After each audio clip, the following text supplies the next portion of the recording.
Meus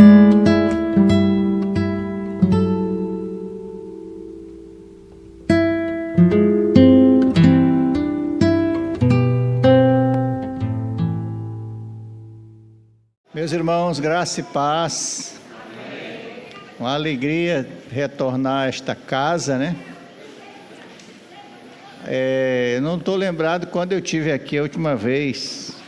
Fui informado pelas irmãs ali que foi ano passado, mas eu acho que não foi. Já o irmão ali, o presbítero, falou que também não foi ano passado. Mas eu me lembro muito bem que eu estive na organização da igreja. Foi um privilégio para mim. Está aí na minha história e na história da igreja, né? Quero agradecer o convite do nosso querido irmão reverendo Diego, certamente com a aquiescência do conselho também.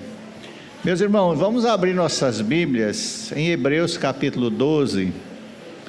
Eu lerei do verso 14 ao 17. Os irmãos me acompanham aí? Nós vamos ler essa porção da palavra de Deus e falemos certamente que outras citações ainda no livro de Hebreus. Hebreus 12, 14. Segui a paz com todos e a santificação, sem a qual ninguém verá o Senhor. Atentando diligentemente, porque ninguém seja faltoso, separando-se da graça de Deus, nem haja alguma raiz de amargura que, brotando, vos perturbe, e por meio dela muitos sejam contaminados. Nem haja algum impuro ou profano, como foi Esaú, o qual por um repasto vendeu o seu direito de primogenitura. Pois sabeis também que, posteriormente, querendo herdar a bênção, foi rejeitado, pois não achou lugar de arrependimento, embora com lágrimas o tivesse buscado. Amém. Vamos ter um momento de oração, irmãos. Senhor, obrigado por esse momento que nós podemos nos reunir aqui, a tua igreja que aqui está. Podemos te adorar, te servir, cantar louvores ao teu nome.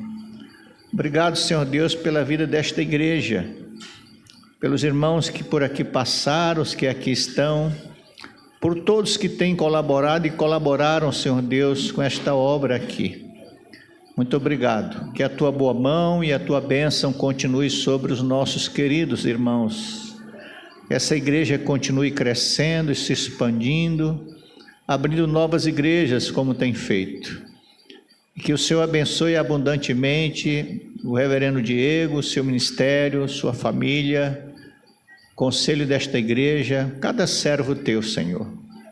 Que o Senhor continue operando maravilhas aqui no seio desta igreja e que o teu nome continue sendo exaltado e glorificado aqui, Senhor. E que todas as coisas possam cooperar para o bem dos teus servos e que o Senhor os abençoe abundantemente. Fala-nos ao coração pela tua palavra, em nome de Jesus. Amém. Meus irmãos,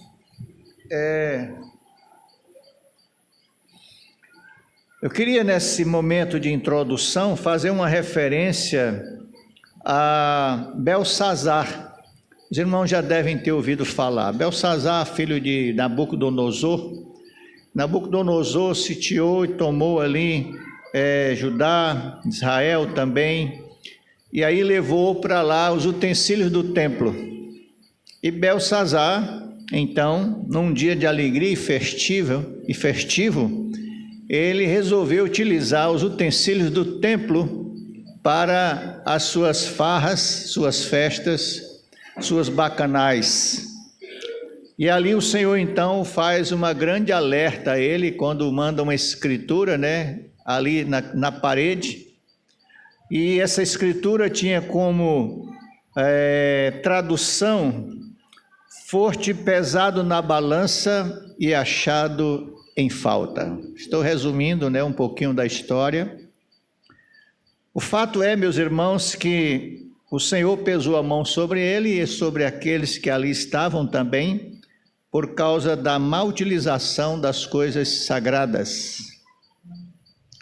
Esse texto que eu li para os irmãos está inserido neste livro belíssimo, em que o escritor fala seriamente sobre a possibilidade de alguém ficar aquém do plano gracioso de Deus. Esse tratado aqui, que é o livro de Hebreus, ou mesmo um compêndio de teologia, consiste então de uma longa advertência contra o desvio, contra a indiferença espiritual e também contra a apostasia. Então, o escritor aos Hebreus faz um alerta aos seus destinatários para que eles tivessem muito cuidado na relação com Deus e com as coisas concernentes ao reino de Deus. Sendo assim, irmãos, eu queria compartilhar essa noite sobre o seguinte tema: atentando diligentemente para que ninguém seja faltoso. Em primeiro lugar, separando-se da graça de Deus. E é o que eu quero destacar 3 importantes atitudes em relação às nossas vidas. Separando-se da graça de Deus. Primeiro alerta que o escritor faz aqui é para que nós tenhamos cuidado com a gente mesmo.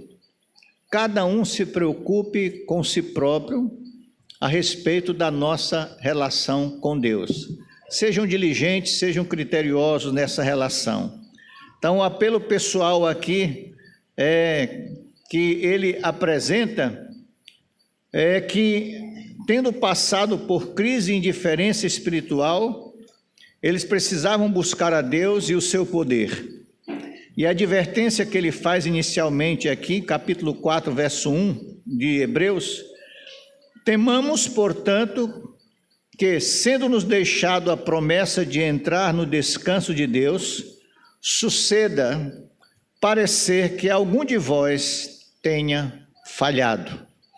Então ele faz essa primeira advertência para que nós tenhamos cuidado, para que não falhemos na nossa carreira cristã. Ainda em Hebreus capítulo 6, 11, ele diz assim: continue cada um de vós mostrando até o fim a mesma diligência, para a plena certeza da esperança. Alerta sobre a nossa caminhada cristã. Capítulo 10, ele também fala no versículo 23, guardemos firme a confissão da esperança sem vacilar, pois quem fez a promessa é fiel. E ainda aqui no capítulo 12 de Hebreus, no iniciozinho do capítulo, ele nos lembra que nós devemos então nos desembaraçar de todo o peso e do pecado que tenazmente nos assedia nessa carreira cristã, na caminhada cristã. Tire de sobre você todo o peso, tudo que pode atrapalhar a sua caminhada cristã, especialmente o pecado que nós estimamos e que nós muitas vezes não conseguimos nos livrar dele. Então ele diz: desembaraçem deste peso e do pecado que tenazmente nos assedia, para que possamos ter uma carreira cristã que agrade ao Senhor. E ainda no capítulo 12, 28, ele diz assim: por isso, recebendo nós um reino inabalável, retenhamos a graça pela qual sirvamos a Deus de modo agradável, com reverência e santo temor. Então, essa minha primeira fala aqui, ele está falando uma advertência a respeito de nós mesmos, para que nós tenhamos cuidado na nossa caminhada, na nossa carreira cristã. Os irmãos bem sabem que na caminhada muitos ficaram, né? E muitos esmoreceram, e muitos estão fragilizados, outros desviaram da fé, e alguns estão até indo à igreja, mas não se envolvem com nada.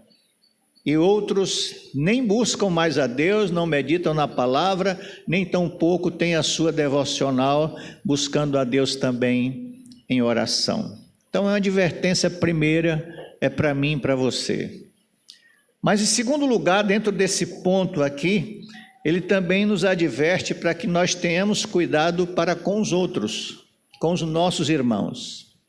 Cada um, às vezes, está se preocupando com si mesmo, preocupando com si próprio, esquecem dos irmãos. Por exemplo, às vezes os irmãos não aparecem, somem da igreja, e às vezes nós responsabilizamos só a liderança para ligar, mandar um WhatsApp, ir atrás, fazer uma visita, mas o escritor aqui também nos alerta em relação ao cuidado que nós devemos ter para com os irmãos. Eu não li o versículo 13 do texto que nós tomamos como base, o capítulo 12, mas no versículo 13 ele diz assim: fazei caminhos retos para os pés, para que não se extravie o que é manco, antes seja curado.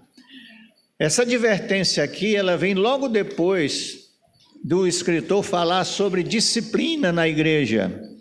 Ele diz: os nossos pais nos corrigem porque nos amam, assim também é o Senhor, nos corrige porque nos ama, Ele nos disciplina porque nos ama. E aí quando ele fala sobre alguém cair em disciplina, ele alerta que quando nós caímos em pecado, nós também estamos sendo uma péssima referência para as outras pessoas. Nós maduros precisamos nos preocupar para dar o nosso exemplo. Nós líderes precisamos nos preocupar para dar os exemplos também na igreja. Nós, os pais, precisamos nos preocupar para dar os exemplos para os nossos filhos. E por isso ele diz aqui: fazei caminhos retos para os pés, para que não se extravie o que é manco, antes seja curado. Então tem gente que não se preocupa com o testemunho. Cada um dá conta de si mesmo a Deus, é fato, a Bíblia diz isso. Mas certamente que o nosso bom testemunho será uma boa referência para aqueles também que estão seguindo ao Senhor. Por isso ele diz aqui: fareis veredas suaves e uniformes, para evitar agravar a fraqueza dos irmãos. Gálatas capítulo 6, versículo 1, quando ele nos adverte aqui e nos exorta para que nós chamemos a atenção dos irmãos com carinho, com amor, com afeto, ele diz assim: vós que sois espirituais, corrigi-os com espírito de brandura. Então, o faltoso, ele deve sim ser exortado, deve sim ser corrigido, mas que nós devemos fazer isso com o espírito de brandura. Jamais com arrogância, jamais com soberba, jamais se colocando no lugar de destaque, como se você também não fosse passivo de queda. Então nós precisamos saber fazer isto por amor ao outro, por amor ao irmão, mas não devemos deixar de corrigi-lo. Não vamos transferir essa responsabilidade. Então, se a você foi dada essa oportunidade, que o faça, mas que o faça com espírito de brandura. Paulo aos Efésios já nos alertava bastante em relação ao que dizemos, né? Que saia da nossa boca apenas aquilo que for para a edificação do outro e transmita graça aos que ouvem. Então as nossas palavras também são importantes, palavras inclusive de incentivo, e não apenas de críticas, mas também de incentivo, para que as pessoas se sintam motivadas a continuar na carreira cristã.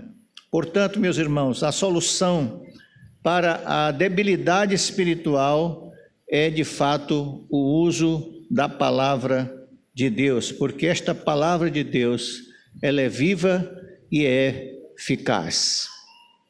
Uma outra advertência ainda que o escritor nos faz aqui dentro desse ponto, para que a gente tome cuidado para não se separar da graça de Deus, a preocupação com a gente mesmo, preocupação com o irmão, mas também nós precisamos nos preocupar com a igreja. Responsabilidade corporativa dos crentes, quando o autor afirma o seguinte: atentando diligentemente, porque ninguém seja faltoso, separando-se da graça de Deus. Como membros do corpo de Cristo, que eu e você pertencemos, nós somos responsáveis uns pelos outros diretamente. Portanto, nós temos, meus irmãos, a tarefa de cuidar uns dos outros em questões espirituais. para que nós possamos crescer e florescer na graça de Deus e não ficarmos destituídos desta graça. Isto é, ninguém deveria ser permitido extraviar.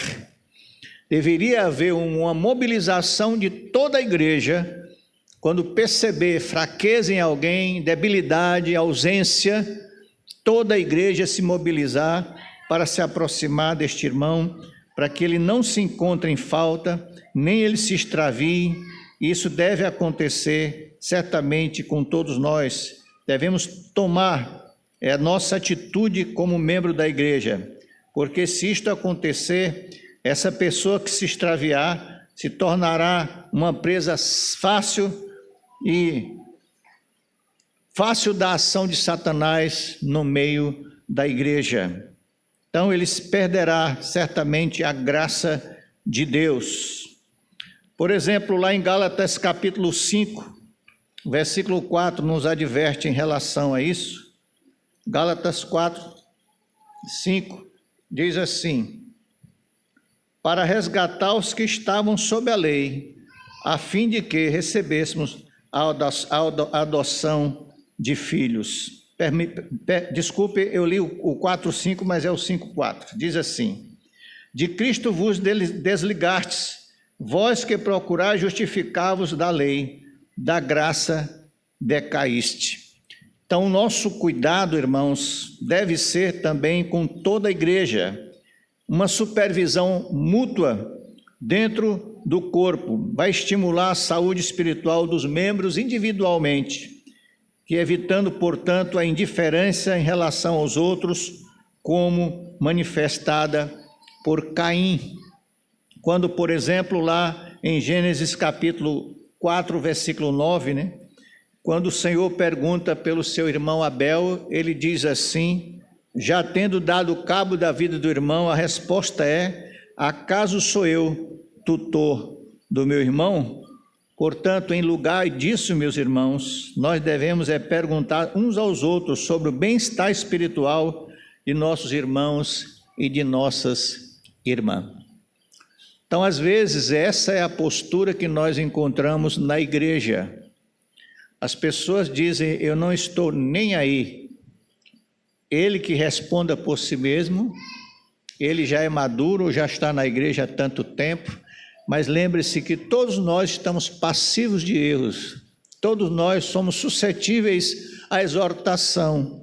Por isso é importante que nós tenhamos essa sensibilidade, para que possamos perceber como o irmão se encontra e o quão é importante e é necessário que nós possamos agir como igreja, para que ninguém se extravie. Muito bem, irmãos, a segunda palavra aqui do escritor, atentando diligentemente para que ninguém seja faltoso, não apenas separando-se da graça, mas também para que não haja nenhuma raiz de amargura. Reverendo Diego bem sabe, e eu também, nós na condição de pastores, a gente sabe que muitas das nossas igrejas estão doentes, porque problemas de ordem relacional muitas vezes não são tratadas devidamente, ou não são tratados devidamente. Alerta aqui do escritor é para que não haja em nenhum de nós raiz de amargura. Pelo contrário, o versículo 14 ele diz que nós devemos seguir a paz. É o que ele diz aqui. Eu quero voltar ao texto que nós estamos baseando a nossa mensagem, capítulo 12, quando ele diz assim: segui a paz com todos. Essa é a advertência dele nesse ponto, seguir a paz com todos. A palavra original aqui vai dar a entender a nós que nós devemos perseguir a paz e nos esforçar para que esta paz se mantenha, o que aconteça entre nós. Ou seja, ele fala de uma busca bem definida e intensa pela paz. A paz que precisa ser, irmãos, entre nós cultivada. ela não faz parte da igreja naturalmente ou automaticamente, mas ela deve ser perseguida. Então, a maneira de se cultivar a paz que ele apresenta aqui na sequência do texto é seguir a paz e a santificação, sem a qual ninguém verá o Senhor. Então, é cultivar através da santidade pessoal. Santidade, certamente, irmãos, é uma prova da salvação. Não se encontra santidade em quem não é salvo. Então, a santidade é uma consequência natural da salvação e é fruto da nossa comunhão com o Senhor, da nossa intimidade com o Senhor. Por isso a afirmação aqui que ele diz, ninguém verá Deus. Porque ninguém pode levar uma vida de santidade ou buscar a santidade sem que seja de fato uma pessoa salva em Cristo Jesus. Então, quando surgem na igreja as contendas, sempre haverá, de alguma forma, uma manifestação de carnalidade da parte de algum dos irmãos. Haverá também interesse próprio, cada um luta pelas suas próprias coisas, né? O desrespeito pelo direito também e o sentimento alheio. Então, às vezes, nós nos prejudicamos ou ofendemos uns aos outros exatamente por conta de que nós estamos defendendo o nosso lado e não estamos preocupados com a igreja. Não estamos preocupados, às vezes, nem mesmo com a justiça, né? Mas nós estamos buscando saber quem tem razão e quem não tem razão, quando deveríamos, de fato, abandonar a razão e, pela causa de Deus, pela obra de Deus, certamente nos perdoarmos mutuamente. Então, quando surgem essas contendas, nós estamos pensando mais em nós mesmos. Por isso, às vezes, irmãos, a ausência de paz. Essa ausência de paz, ela se constitui exatamente por causa da ausência de santidade. As duas coisas andam juntas. E significa dizer que quanto mais próximo de Deus nós estamos, melhor nós conseguimos enxergar as circunstâncias do dia a dia. E os choques que nós temos relacionais. Então, quanto mais próximo de Deus, mais você aprenderá a desconsiderar coisas insignificantes e que muitas vezes trazem problemas para a igreja. Mas o alerta dele aqui é o seguinte: para que não haja raiz de amargura, ou seja, qualquer reserva, ressentimento, né, que pode haver no nosso coração por algum problema que você teve no seu relacionamento com alguém, com o seu irmão. Então, a ideia aqui é de uma planta realmente venenosa, e que ele usa a expressão aqui, raiz de amargura, que brotando, ou seja, chama atenção para as ervas daninhas, né?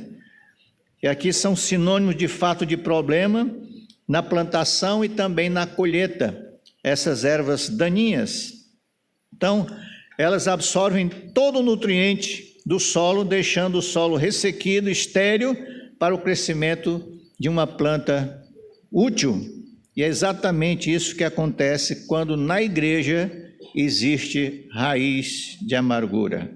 Portanto, meus irmãos, o crescimento da igreja e de outros irmãos depende também de nós tirarmos do nosso coração qualquer ressentimento e qualquer raiz de amargura.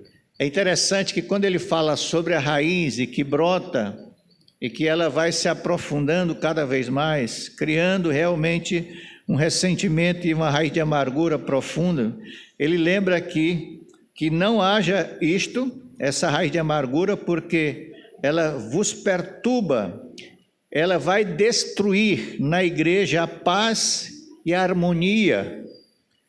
Por isso ele começa o raciocínio aqui dizendo: segui a paz com todos. Porque se essa raiz de amargura brotar, ela vai então trazer problemas, ela vai trazer destruição da paz e também falta de harmonia.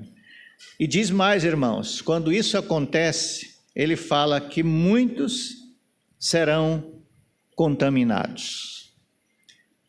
Há pessoas que na igreja, infelizmente, têm a capacidade de não apenas ter problemas com os outros, mas elas também têm a capacidade de trazer outras pessoas para o seu lado.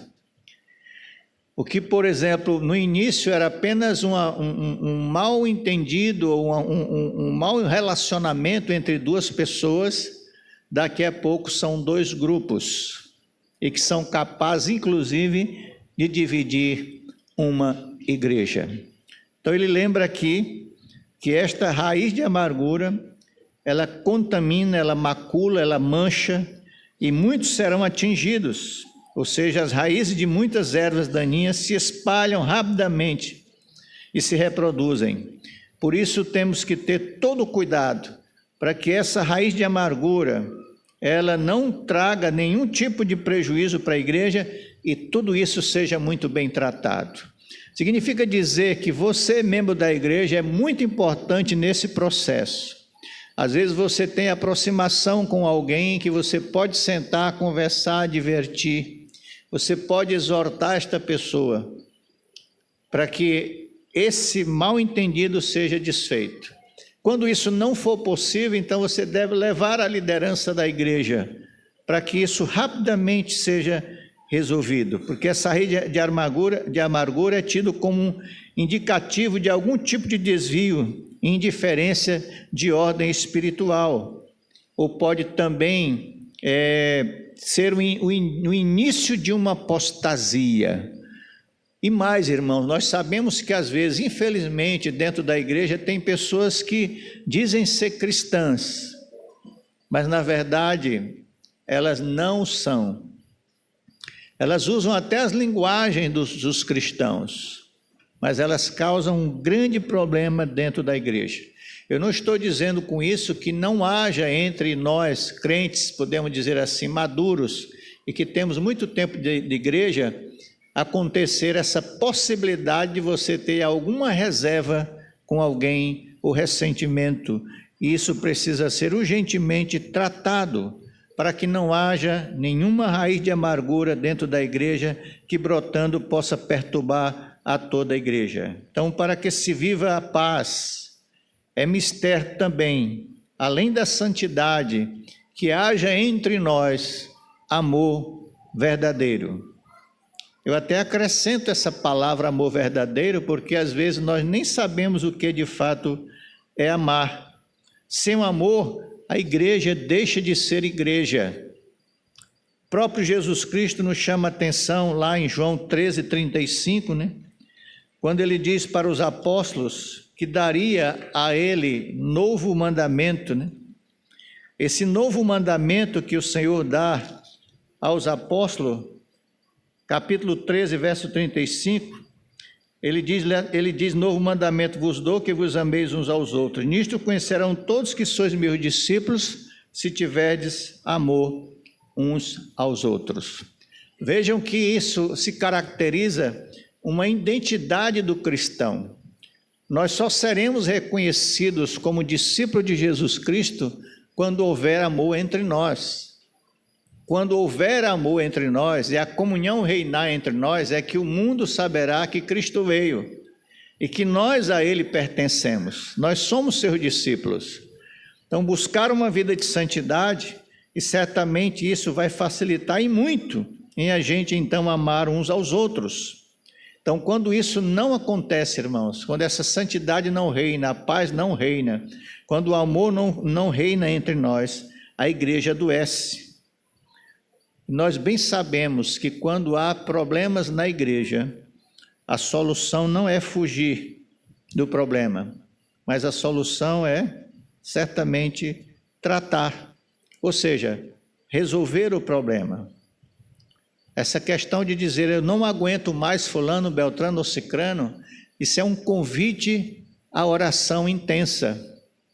Coloque o seu joelho no chão, porque o próprio Jesus Cristo nos ensinou lá em Mateus capítulo 5, que nós devemos amar até os inimigos e orar por aqueles que nos perseguem. Então nós seremos identificados como alguém que de fato ama e que o amor reina entre nós.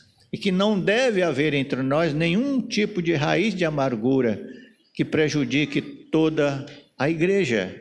Então esta é a segunda a segunda alerta que o escritor nos faz, atentando diligentemente para que ninguém seja faltoso, separando-se da graça de Deus, que não haja nenhuma raiz de amargura, e em terceiro e último lugar, meus irmãos, não haja nenhum impuro ou profano na igreja. Poderíamos dizer que não haja na igreja nenhum irreverente, ou seja, aqueles que brincam com o sagrado, não levam a sério a obra de Deus, a causa de Deus, não cuidam bem das coisas de Deus e nem tampouco da casa de Deus.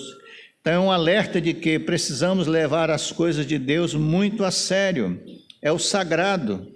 No capítulo 10, por exemplo, aqui do próprio escritor, em Hebreus, ele fala: porque se vivermos deliberadamente em pecado, depois de termos recebido o pleno conhecimento da verdade, já não resta sacrifício pelos pecados. Está no versículo 26, mas de 26 em diante ele vai tratar sobre isso.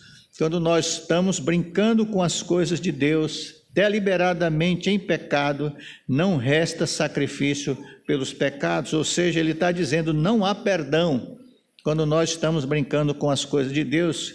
E aí ele segue aqui dizendo: de quanto mais severo castigo julgais vós, será considerado digno aquele que calcou os pés ao Filho de Deus e profanou o sangue da sua aliança, com o qual foi santificado, e ultrajou o Espírito da graça.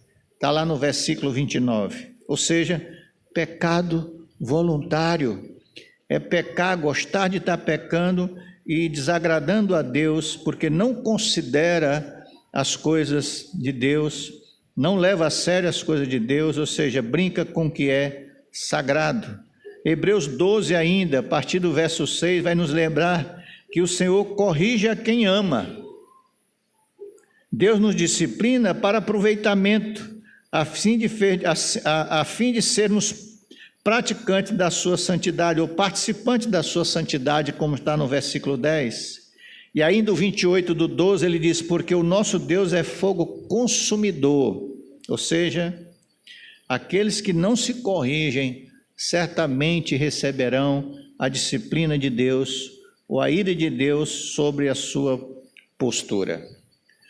Nós lembramos, irmão, neste ponto, o caso de Nadab e Abiú, que os irmãos conhecem muito bem, que apresentaram ao Senhor fogo estranho, né? Eles desprezaram o sagrado e ofereceram fogo estranho. Então eles foram consumidos pelo fogo do Senhor, porque foram irreverentes. Hofni e Finéias, o filho do sacerdote Eli, do sumo sacerdote Eli, eles foram mortos, pelos filisteus. Por quê?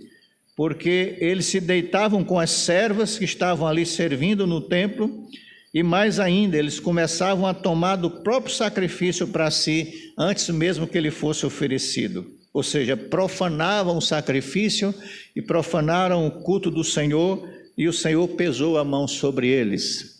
O escritor aos Hebreus aqui, nesse texto que lemos, ele fala sobre Esaú, que ele desprezou o direito de primogenitura. Ele não teve nenhum respeito pelas coisas e os valores santos.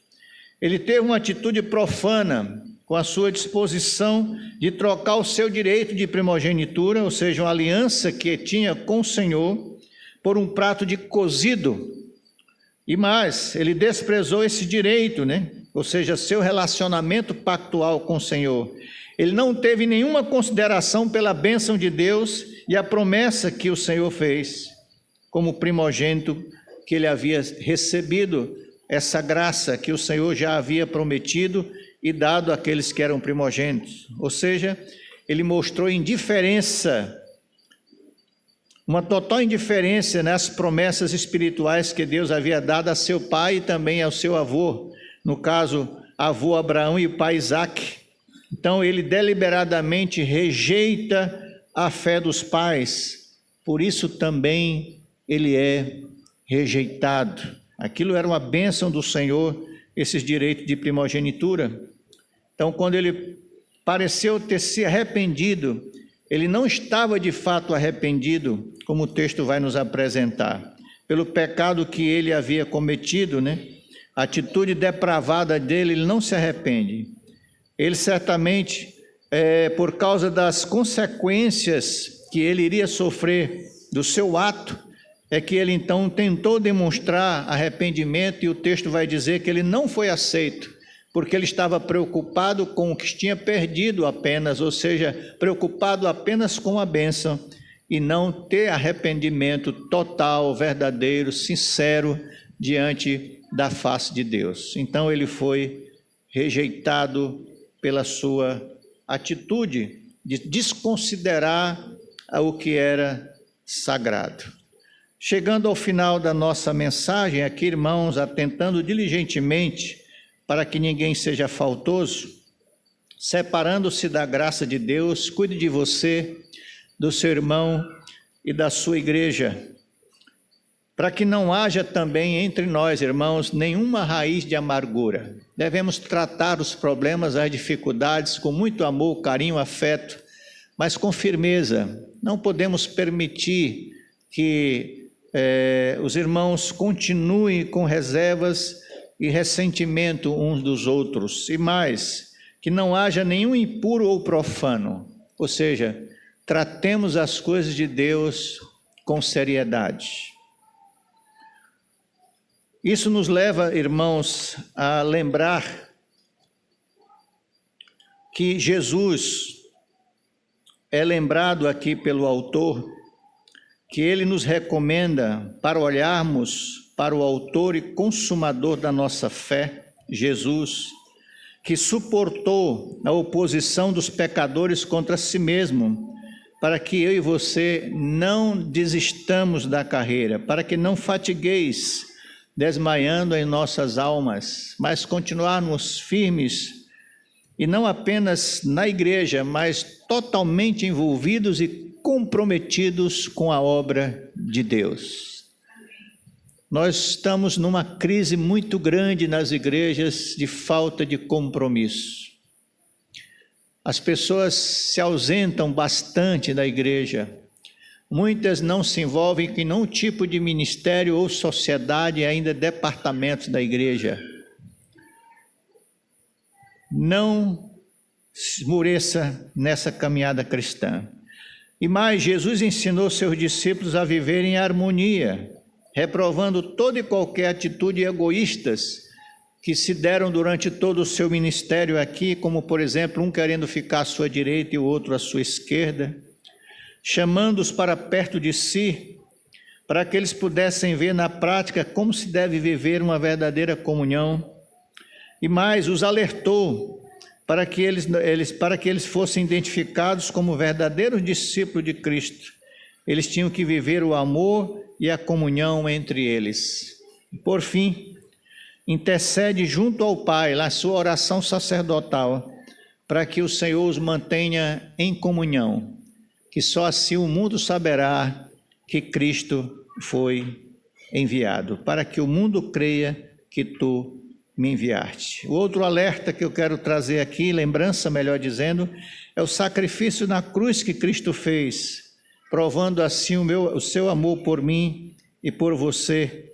E assim, quando nós confessamos os nossos pecados e abandonamos e nos entristecemos profundamente, nós alcançamos em Cristo o perdão.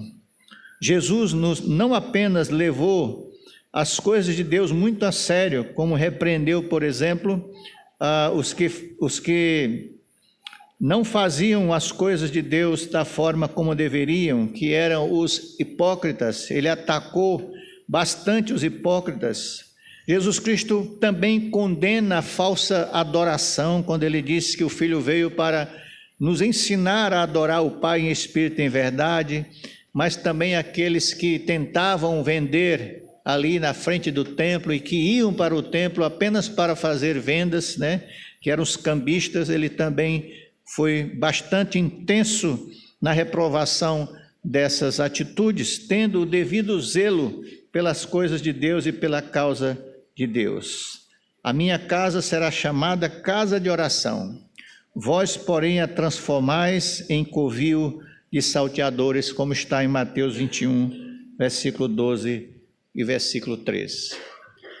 Me permita aqui breves aplicações, irmãos, naquilo que nós compartilhamos. Cuide de si mesmo e dos seus irmãos. Não seja negligente com a sua vida espiritual, invista na sua vida espiritual. Aproxime-se mais de Deus e cresça espiritualmente. A igreja deve ser uma extensão dessa sua comunhão com o Senhor. O que deve firmar de fato a sua vida com Deus é o seu momento devocional. Aqui nós expressamos na igreja a comunhão que nós temos com o Senhor em casa. Nós não podemos depender apenas da igreja para o nosso crescimento espiritual. Ela nos ajuda em muito, e quanto mais frequente formos, melhor ainda. Mas nós precisamos zelar pela nossa vida espiritual, levando a sério a nossa vida devocional. Então, cuide de si mesmo e cuide dos seus irmãos e da sua igreja. A segunda aplicação que eu quero trazer aqui está em 1 Coríntios 15, 58. Portanto, meus amados irmãos, sejam firmes e inabaláveis e sempre abundantes na obra do Senhor, sabendo que no Senhor o vosso trabalho não é vão. O Senhor há de recompensar cada um de nós do que nós temos feito pela sua obra, pela sua causa e pela sua casa. Amém. Caso você tenha dificuldade de amar alguém, leve isso a sério, coloque como prioridade diante de Deus. É desejo do Senhor que nós nos amemos a nós mesmos, porque fazendo assim nós podemos proclamar a Jesus e proclamar que nós somos discípulos de Jesus Cristo.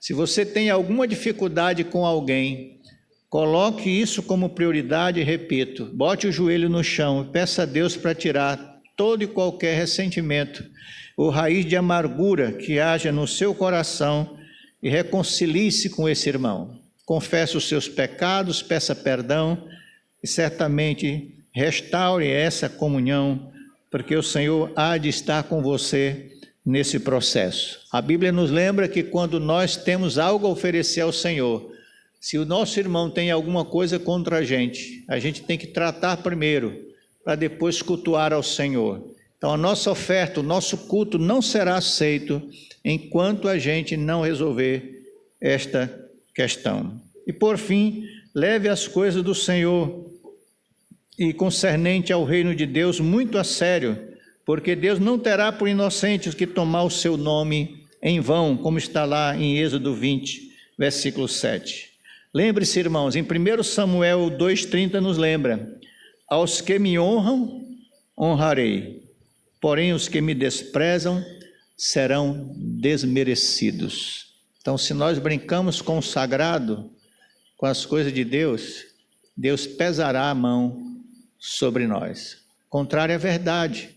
Se a gente honra o Senhor também nos honrará. Que o Senhor nos abençoe. Amém.